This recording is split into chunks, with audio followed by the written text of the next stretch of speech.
Jao, opet sam utrčao malo u nezgodnu situaciju. Radim špartanje. Ajde, uradit ću ovaj jedan video i što se tiče suncokreta i kukuruza. O suncokretu još nisam pričao, tako da evo sad ću pričati.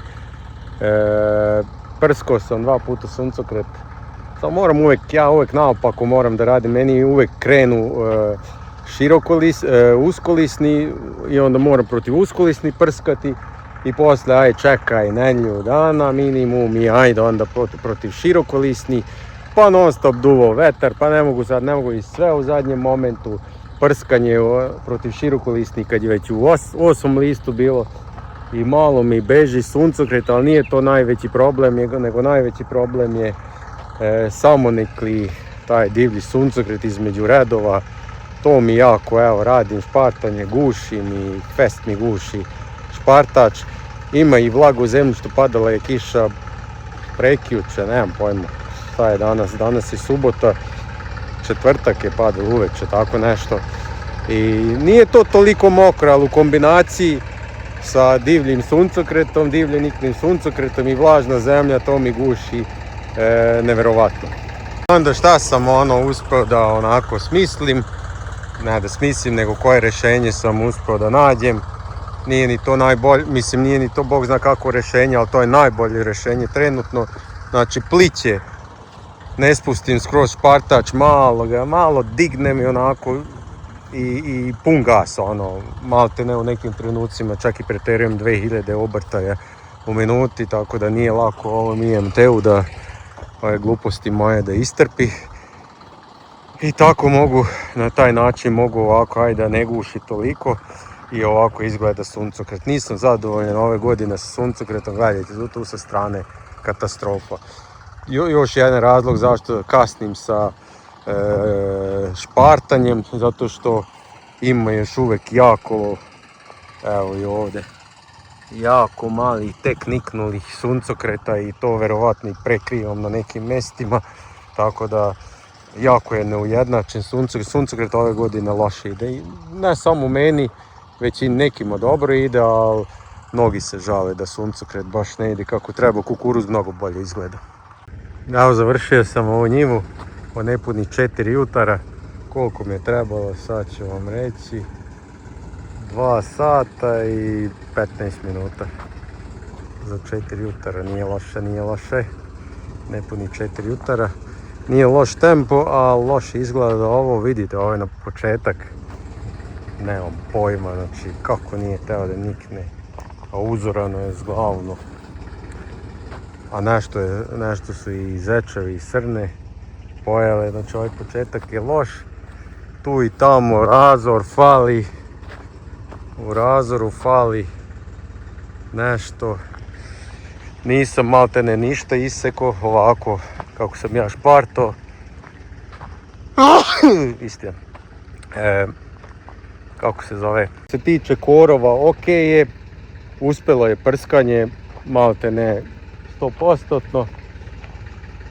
Ima tu nešto što, evo, tu ima i neki korova što još nije uvatio, to je stvarno minimum, nego problem je najviše se bojimo od ovog divljeniknog suncokreta, koliko će mi to oduzeti od prinosa, pošto ok, sad ovako kako idem ne vidi se, ali unutra baš bijelo, kritični delova, znači šuma, ne vidim red. To je problem zato što eto sad mi kukuruz smanjujemo, soju smo izbacili i sad forsiramo suncokret, ne pridržavamo se onih pravila, kako se zove, da svake 4. godine sajemo suncokret na istu parcelu, nego to smo smanjili. Evo ovdje je bilo 2023. suncokret, sad je 26. i jako loše izgleda što se toga tiče. Ali računam da sve ovo što sam sad pričao da neće tu biti nekih velikih gubitaka, nekoliko procenata, 3, 4, 5% maksimala računam gubitak na ove greške. A ako budu vremenski uslovi poslužili, mislim da će to biti solidno, neće biti rekord, ali bit će solidno. Idemo na drugu parcelu. I evo ga, druga parcela, problematična. Ovo je ona redukovana obrada, tanjiranje. i ne ide suncokret. Niknuo je onako i krenuo je, mislio sam ovo je super, međutim stao je. Evo komšija moj dan ili dva kasnije seje od mene, evo ovako izgleda. Nije ni ovo ko ono moje malo pre što sam šparto, ali ovo je svakako znatno više uznapredovao, ovaj neće nikako. Prskano je protiv uskolisni pre par dana, pa još se ne vidi tako efekat. Počinje da se vidi. Evo ga, počinje da se vidi efekat. Ali protiv širokolisnih ne smem. Ne smem zato što već je evo 10. list, neki jako nizak, a listove pušta. I ne smem, pošto moguće da je, mislim, vjerovatno je ta redukovana obrada mu ne prija, ali ja mislim da nešto tu prošle godine je rađeno sa repicom. Uljana repica bila, to je druga stvar koja ne valja, ali i još neka hemija je tu rađena koja tu sad ne pušta ovaj suncokret da ide. Tako da skupilo se ovdje više problema. I ne znam da li će ovo uopšte biti nešto od ovoga. Možda bude, a možda ne bude, ali to ćemo vidjeti u narednih mjesec dana. Koji je danas 5. 6. jun, ne po 6. jun. Pa do 1. jula ako se ne osvesti, ništa od toga. Problematično. Ništa. Ajmo malo na kukuruz. U stvari uradio sam tu 2 prolaza, pošto tamo kraj je baš bio ambrozija krenula, pa rekao aj samo to da uradim. Ali ajde, ostavit ću još ovaj hemija, ovo protiv uskolisnih što sam prskao pre par dana. Ostavit ću, pre 4 dana sam prskao, tačno sad sam se setio, utorak sam prskao.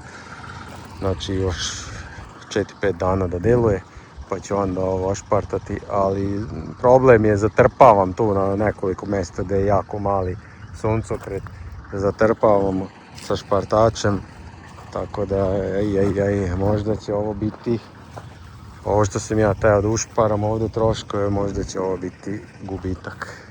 Stvari, ajde, nećemo kazati definitivno, ajde, idemo na kukuruz.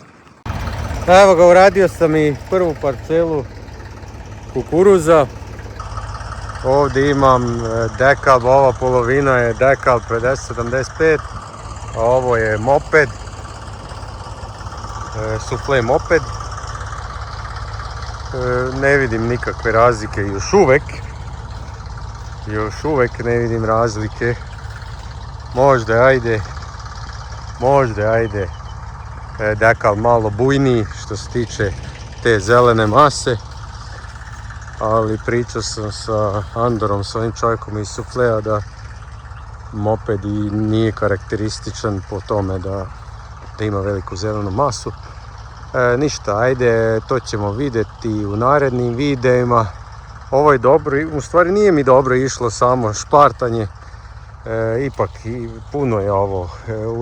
Uradila je hemija, izgoreo je ovaj korov sav, ali imao sam problem sa masom korova što sam čupao, zaglavljivo me se u špartač, tako da i bilo je problema. Ništa, idemo dalje.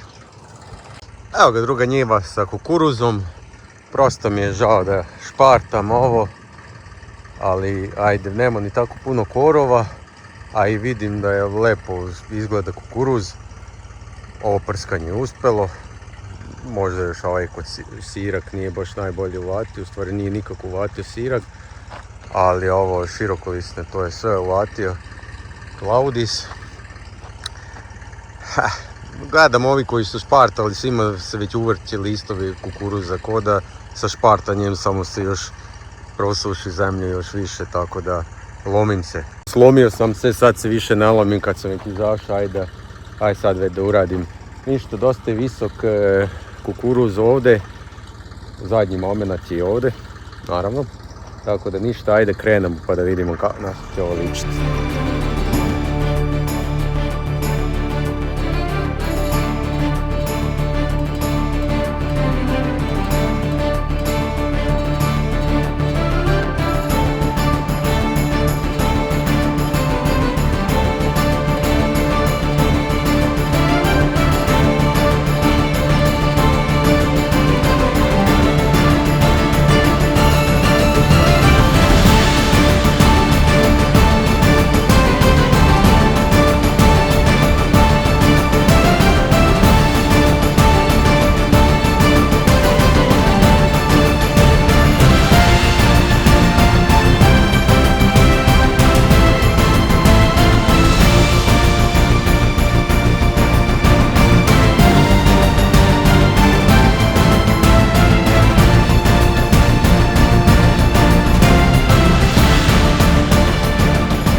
Evo, vratio sam se u suncokret. Bilo još ova parcela, imam još jedno, ali tu da završim onu gdje slabo ide suncokret, ali ovdje sasvim solidno ide. Ovdje sam prskao samo protiv uskolisnih i bilo je tu dosta širokolisnih, međutim nije bilo problema sa, nije bilo malo sutra, evo ga nisam iščupao. Ali solidno je išlo, brzo sam uspio ovo da sredim, mada evo nisam baš najbolje uradio, ostalo je dosta tu neodsečeno. A šta se radi? Ovo je mala parcela, ako budem video uću i rukama da odradim. Inače tu u sredini nešto je, izgleda semena ili ptice ili insekti, ali inače ova parcela mi je solidna. Evo vidite ovdje širokolisni, sve sam uspio ovo da počuvam. Većinu sam odradio, s obzirom da sam samo protiv uskolisnih prskao, ovo sasvim dobro izgleda. I ovo parcela mi je, što se tiče suncokreta, izgleda najbolje. Što mi nije ovo najveća parcela. Ok, ovdje je sve u redu, idemo dalje. I evo, za zadnju parcelu sam ostavio najgoru parcelu i što se tiče špartanja i što se tiče nekog izgleda useva. U stvari, ajde, usev nije najgore, ne mogu da kažem. Ovaj kukuruz koji ću navodnjavati, ima delova koji su dobri, a ima delova koji su ubi Bože. Ovo ne verujem da sam ja tu nešto sa sejelicom loše radio, ovako u flekama fali i ima puno poponca. Tu sam se baš sam se mučio. Znači, bilo je mjesto da sam na svaki 20 metara morao da stanem, da čistim. Sad evo ovdje, evo tu, znači možda aj ne 20, ali na svaki, pa jeste 20 metara. Tako da, ja sam se ovdje namučio. Sreća, pa ću ovdje navodnjavati, pošto ovo ne bi, ne vjerujem, evo tu je za tifon, ostavio sam put, ne vjerujem da bi ovo uspjelo bez navodnjavanja. Ok, ne znam još kakve će kiše padati. Nije ovo loše ovako. Vidite, ima tu dobrih tela, ne mogu da kažem, ali ima ovih fleka. Vidi ovo. I tu na ovim mjestima sad već zalazi sunce, pa ne izgleda tako kritično, ali tu su se uvrnuli listovi, sve u 16, evo. Znači, ovaj poponac me toliko zezao da sam naguravao zemlju. Inače, kažem, nije ovo ni najbolje niknulo, loša priprema bila, prolećno oranje, ali to me frapiralo, prolećno oranje i ovoliko korova. Prskao sam i laudisom, laudis nije uspio skroz da, mislim, poponac je negdje, evo ovako izgleda, požute sve, ali ga ima i dalje, tako da, haos. A ništa, to je tema za drugi video, kako ću od ovog kukuruza probati da izvučem maksimum, ali sam prljavog, kako ću probati maksimum da izvučem iz ovog kukuruza. Sve zavisi kakve će biti vremenski uslovi, ali ako bude loše, onda ću ovo više puta navodnjavati, tako da moram odavde da izvučem. Ovdje ne smijem da budem na gubitku, na ovoj parceli ne smijem da budem na gubitku, šta više moram da budem u dobrom plusu, inače, pošto imam već parcele gdje sam tanak sa zaradom, već ovako naprijed vidim. Tako da nije to, kažem sad, tema za ovaj video. Ovdje je bilo špartanje. Nadam se da ste vidjeli nešto korisno, da vam je bilo zanimljivo, a mi se vidimo. Nisam imao vremena baš u zadnje vrijeme video da pravim, ali ajde. Evo, sad sam završio špartanje, sad imam malo više vremena, tako da vjerujem da ćemo se češće vidjeti. Pozdrav!